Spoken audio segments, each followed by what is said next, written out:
Пока я переодевался, за кулисами мне только что сообщили, что здесь нарисовался еще один вопрос от хейтеров.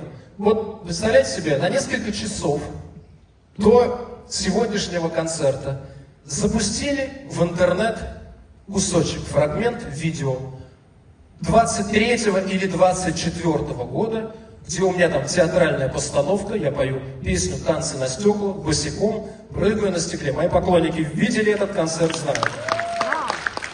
Так вот, знаете, какую чушню и белиберду хейтеры пишут? Якобы это происходит здесь, в Светлогорске, и я сошел с ума, якобы, и у меня якобы поехала крыша.